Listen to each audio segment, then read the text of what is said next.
One day in high school, I was out with some friends, some soccer teammates, standing around, shooting the breeze before practice started, and one of my teammates started telling us how his grandparents, and I'm not sure where they were going, but they were leaving for a little while, and they were letting him borrow their nice BMW.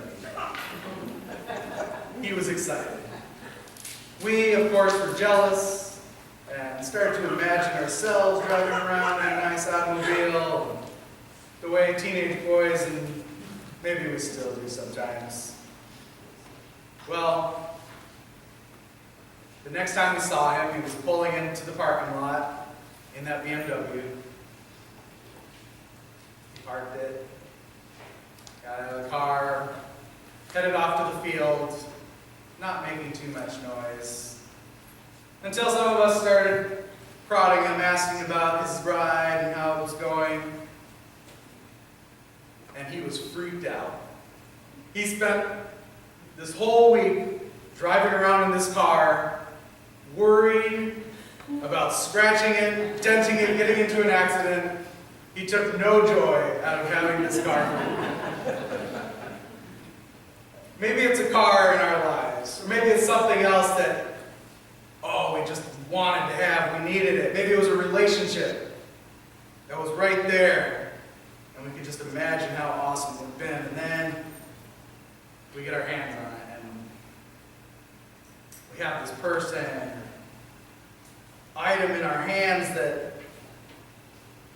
this fear comes over us, or caution about ruining it, breaking it, damaging it in some way, losing it. We really don't get to enjoy the fullness of what's right there. I think that's what Jesus is praying about for these disciples today. This group is so excited about what's going on with Jesus. They've been following him all over the place. They watched him do miracles. They're hearing about everything that's going on, being with the one who they've identified as from God. He tells them what's going to be happening. That they're not in the world, they're here, that the powers of the world are going to hate them from doing this abundance of love and service, not falling in line, or for sharing this hope about what God has sent to this world. And at some point, he's going to be leaving them with all these gifts, gifts of the Word, of knowing God's name, all these people, the earth given through his Son,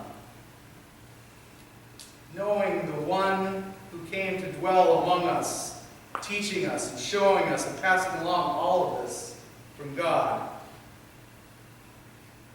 God prays that it will be sanctified, protected, and joy be made complete in themselves to carry on this mission that they have been shown and taught, so that we may be one just as God the Father and Jesus are one.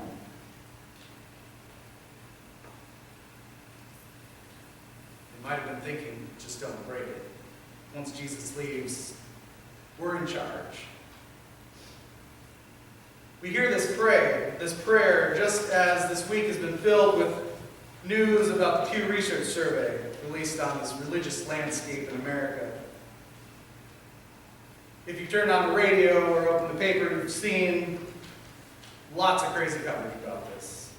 And depending on what you've heard, you hear that maybe this is the last throes of Christianity. We're at the end, here it is. Or maybe to some it's good riddance. We're finally getting rid of some of those people who go around claiming they're Christian, but now the real Christians are left behind. There's those cheers from people who feel like this report somehow frees them from feeling as though they couldn't before publicly express their questioning or doubts or unbelief without that social stigma that they weren't a person of faith. Others will continue to wallow in their self-fulfilling prophecy of church decline, huge percentage drop in a category. Jesus prays that we may be one, just as the Father and Jesus are one. Yet it seems like we continue to break into pieces and fall apart. In 1948, guess how many people claimed to be Christian? 91%. Also happening in that time, segregation was alive and well. People lived in fear of nonconformists and dissent as the Cold War started. By 1965, 93% of Americans claimed Christianity. This year it was 70.6%. The crash of Christianity. Or is it? One of the fun facts in this survey that I found very fascinating. There was actually an increase in the number of LGBT people, lesbian, gay, bisexual, and transgender people identifying as Christian. Up 6 percentage points from a few years ago. The good news reaches places where we just never expect, or sometimes can't even imagine after the amount of pressure from some Christian groups. But whatever the numbers are, whatever the look of it, people have been following Jesus at times, back from when there were just a few disciples, to those thousands looking to be healed or fed, looking for sight or faith. It has, and still some places, exists Christianity as a persecuted community. And it has, and it still is in some places, the majority religion, at times operating under an oppressive ruling thumb. Christianity's been big, it's been small. They've met in homes, around campfires, in small chapels, large cathedrals. And Jesus prays for us. This moment in the Gospel of John is not one that focuses on the world that God so loved and sent His Son. It's not a prayer of mercy for those outside His faith. Jesus turns to the Father and prays for the disciples. Prays for those walking with this faith journey with Jesus to make God's love known to the world. It's a prayer so important that the gospel writer and his community of persecuted of faith included it and noted in verse 20, which we didn't quite get to, where Jesus prays, I ask not only on behalf of these, but also on behalf of those who will believe in me through their word. Not only those disciples or those folks, but all the way to us. It's a prayer of confidence and hope, an encouragement not to dwell in a sense of abandonment or despair, but with the assurance of Jesus' continuing presence, knowing that we belong, knowing the Father's name, knowing the Word, and sent into the world. Jesus prays that we live in this world as He taught and showed us, calling on us to stretch out from that worldly baggage that holds us back, the fear of failing, that mentality of scarcity, the protective stance we take against the unknown, the boxes we keep people in, the worry of just not being enough.